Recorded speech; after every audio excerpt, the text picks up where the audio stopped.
Quando criança indefesa eu nasci, tu estavas ali. Mal sabia eu cantar, tu estavas ali. Quando jovem um leão veio me atacar, tua força me fez o derrotar. Quando Golias veio nos desafiar, tua força me fez o derrubar. Toquei harpas e 1000 canções cantei, e demônios saíram. A paz do Senhor, irmãos. Hoje nós vamos dar início a mais um vídeo onde estamos falando da vida de Davi, do decorrer da sua trajetória, desde a sua unção lá na casa de seu pai, Jessé, que foi ungido por Samuel, até o seu reinado. Nós vamos falar da vida dele nesse período. E hoje eu vou continuar falando sobre o ódio que Saul tinha no coração e da perseguição aberta que ele declarou ter a Davi. E o tema do vídeo de hoje é angústia, odiando abertamente. No vídeo da semana passada nós falamos que a inveja no coração de Saul gerou um ódio, gerou uma perseguição, mas até então ele não tinha assumido. A semente foi plantada, a semente maligna estava plantada no seu coração, e até então ele não tinha expressado esse ódio que ele tinha pela vida de Davi. E aqui no capítulo 19, onde nós vamos discorrer hoje, 19 e 20, de 1 Samuel, ele assume para Jonatas e os seus oficiais que ele quer matar Davi. Que ele assume, ele confessa que ele quer matar Davi. Em 1 Samuel, capítulo 19, versículo 1, Saul contou a seu filho Jonatas e a todos os seus oficiais a sua intenção de levar Davi à morte. Aqui ele assume esse pecado. E a partir desse momento, Saul não esconde mais a sua ira. Ele confessa a sua vontade de matar, a sua vontade, a sua intenção. Confessa abertamente a sua intenção de matar. E o que gerou no coração de Saul, desde quando Davi venceu as guerras e as mulheres da cidade começaram a cantar que Saul matava milhares e Saul matava milhares e Davi dezenas de milhares, e aquilo foi despertando uma inveja, e essa inveja foi dando frutos malignos no coração de Saul. Nós também precisamos estar alertas, porque Saul, ele deve nos servir de exemplo de como nós precisamos nos achegar ao Senhor, porque o nosso coração é enganoso. Não podemos nos afastar da comunhão com o Senhor e a sua santa palavra, que é o que nos mantém nos trilhos, que nos mantém em Deus, que os nossos pensamentos têm que estar no Senhor. Precisamos orar sem cessar, isso para que o nosso coração se mantenha nos trilhos da palavra. É isso que mantém nosso coração nos trilhos corretos, os trilhos da palavra de Deus. A intimidade com Deus e com sua palavra é o que nos dá força para vencer todos os males do nosso coração. Porque o nosso coração, ele é enganoso. Do coração do homem surge males, surge todo tipo de mal. E se nós não estivermos sarados em Deus, isso só vai frutificando frutos ruins, só vai gerando pecado. E em Mateus 15, 19 diz assim: porque do coração é que procedem os maus intentos. É do coração que procedem os homicídios, os adultérios, imoralidades, roubos, falsos testemunhos, calúnias e blasfêmias. Nós temos que estar atentos a isso, nas sementinhas que o diabo tenta plantar no nosso coração. São sementes, e ele quer que essas sementes frutifiquem, sementes más, ruins, santifiquem. O coração de Saul estava cada dia mais afastado de Deus. E Jonatas, ele amava Davi. Quem deu a notícia de que Saul confessou que queria matar Davi foi Jonatas. Ele deu a notícia a Davi. Jonatas amava Davi e contou a ele que seu pai queria matá-lo. quando ele conta a Davi que Saul queria matá-lo, e ele confirma, meu pai quer matar você, Davi escreve o Salmo 11. Eu quero ler o Salmo 11, que diz assim: no Senhor me refugio. Como então vocês podem dizer-me, fuja como um pássaro para os montes? Vejam, os ímpios preparam os seus arcos, colocam as flechas contra as cordas para dar sombras as atirarem nos retos de coração. Quando os fundamentos estão sendo destruídos, que pode fazer o justo? O Senhor está no seu santo templo, o Senhor tem seu trono nos céus. Seus olhos observam, seus olhos examinam os filhos dos homens. O Senhor prova o justo, mas o ímpio e a quem ama a injustiça, a sua alma odeia. Sobre os ímpios ele fará chover brasas ardentes de enxofre, incandescente. Vento ressecante é o que terão. Pois o Senhor é justo e ama a justiça. Os retos verão a sua face. Quando Davi tem a certeza que ele precisa fugir, e ele fica 5 anos fugindo de Saul, desse momento até a morte de Saul, ele fica 5 anos fugindo e escreve esse Salmo 11. E Saul, nesse momento, ele passa a ter um comportamento dúbio, comportamento duvidoso, incerto. Ora ele quer matar muito, ele quer muito perseguir Davi, ele quer muito matar Davi, ora ele desiste de perseguir Davi, quando ele cai em si. E nos versículos 4 a 6 de 1 Samuel 19, diz assim: Jonatas falou bem de Davi a seu pai Saul e aconselhou: não peque o rei contra o teu servo Davi, porque nenhuma falta cometeu contra ti. Pelo contrário, tudo o que tem realizado tem sido de grande vantagem para ti. Aqui Jonatas está defendendo Davi para Saul. Versículo 5 de 1 Samuel 19. Ele arriscou sua própria vida, matou aquele enorme filisteu, e a Yahvé deu a todo Israel uma grande vitória. Tu viste e te regozijaste. Por que haverias de cometer tamanho erro, derramando o sangue de um inocente, cometendo o pecado de levar Davi à morte sem motivo? Então Saul atendeu ao pedido de Jonatas e jurou, em nome do Senhor, o Deus vivo, que Davi não seria morto. Então Saul caiu em si. E ele fala para Jonatas: não, então eu não vou matá-lo mais. Então isso demonstra um comportamento duvidoso, um comportamento dúbio, um comportamento de uma pessoa que não é confiável. E esse juramento que ele fez foi em nome do Senhor. Eu juro pelo nome do Senhor que eu não vou matá-lo mais. E esse juramento durou pouco. Davi é levado de volta ao palácio.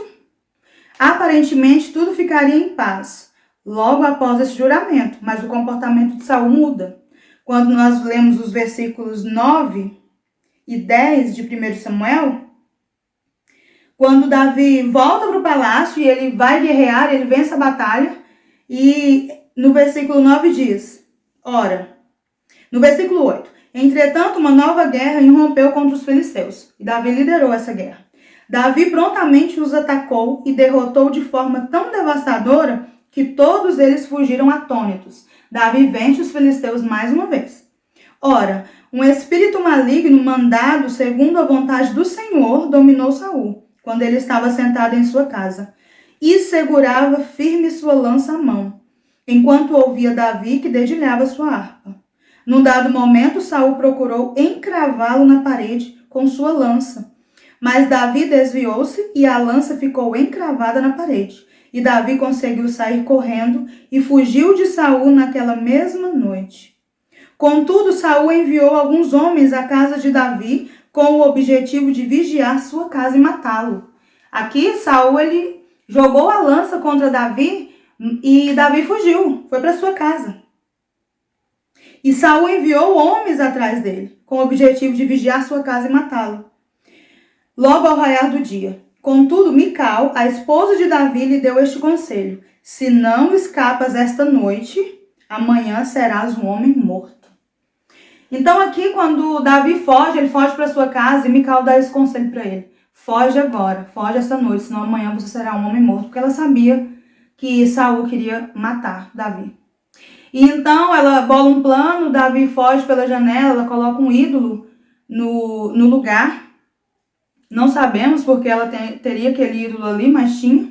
e Davi consegue fugir.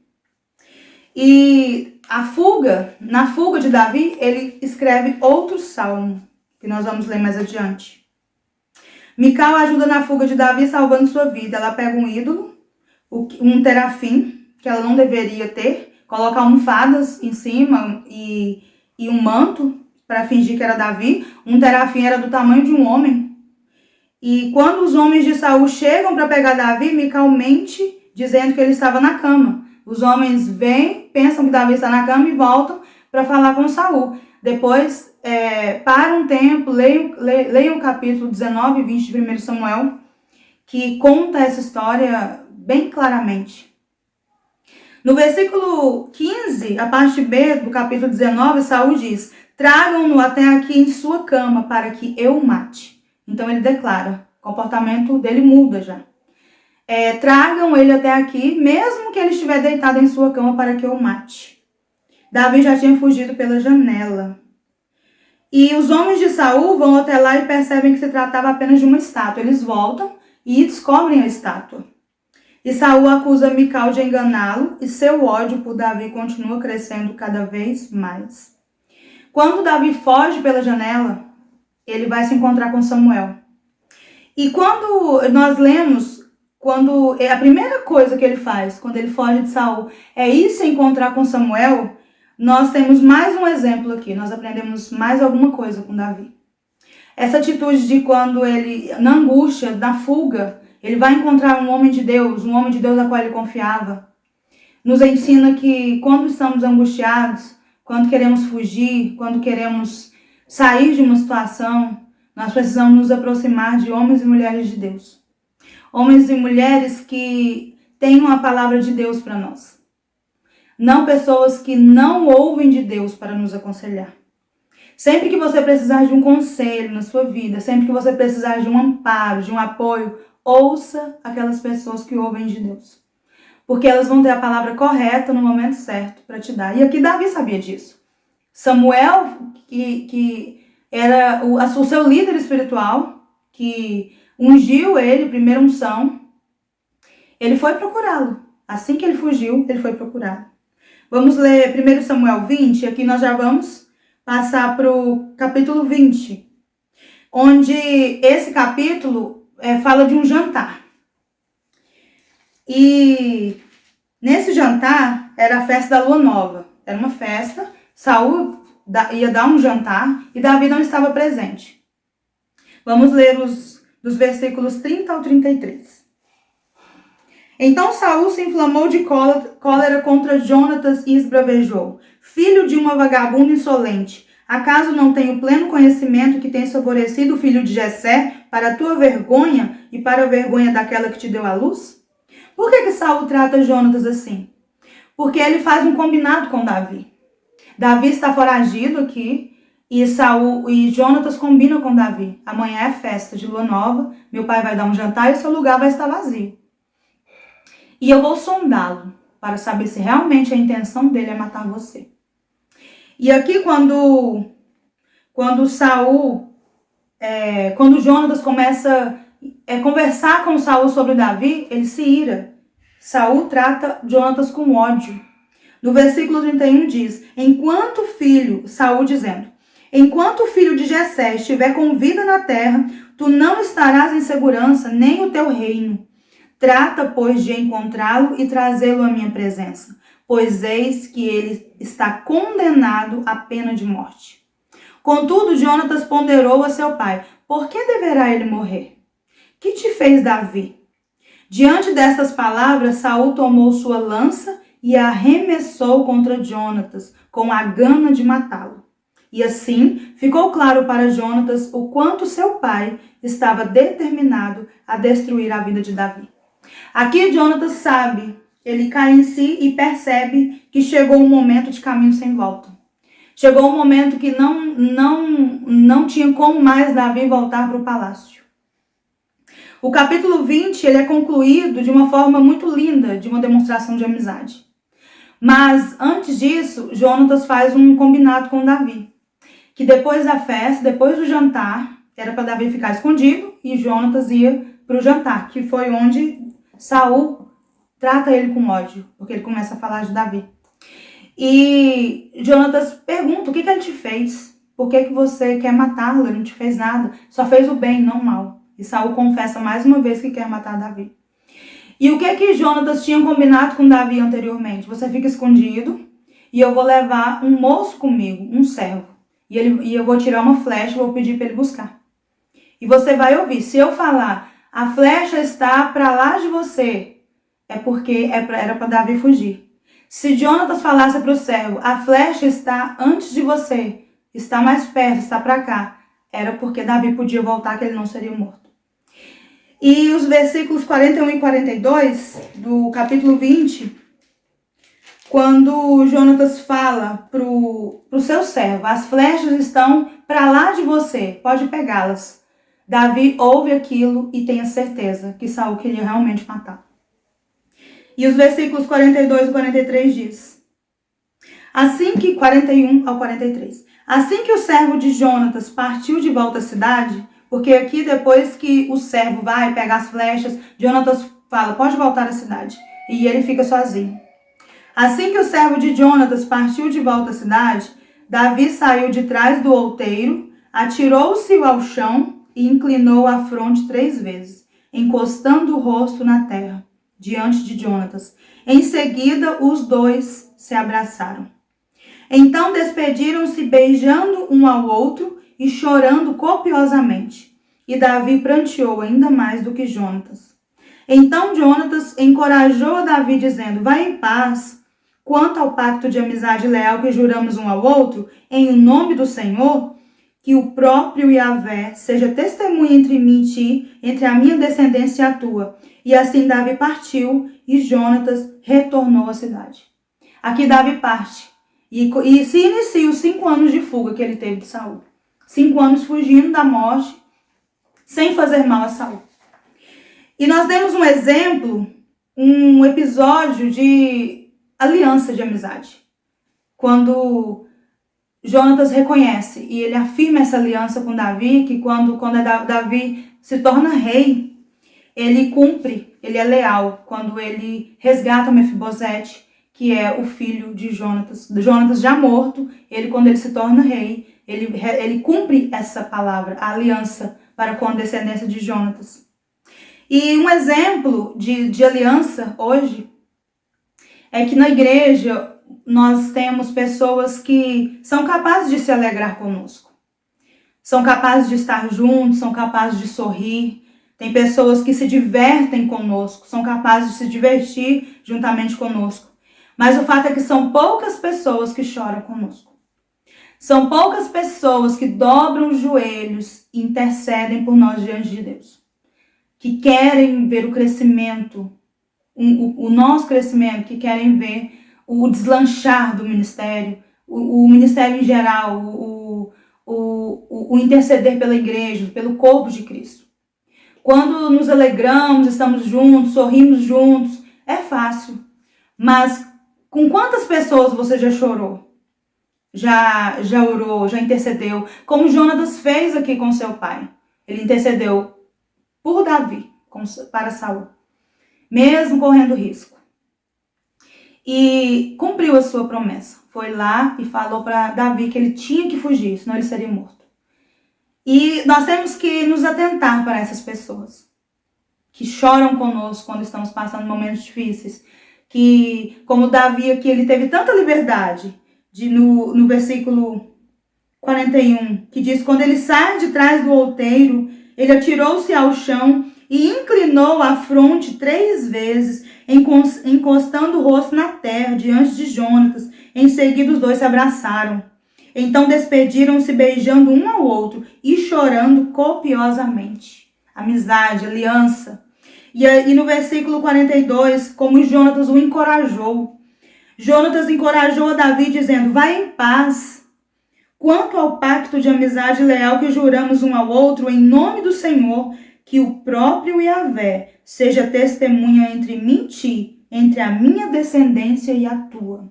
Lealdade, amizade, amor, que só encontramos se estivermos firmados na palavra, que só somos amigos assim, leais, verdadeiros se estivermos firmados em Deus.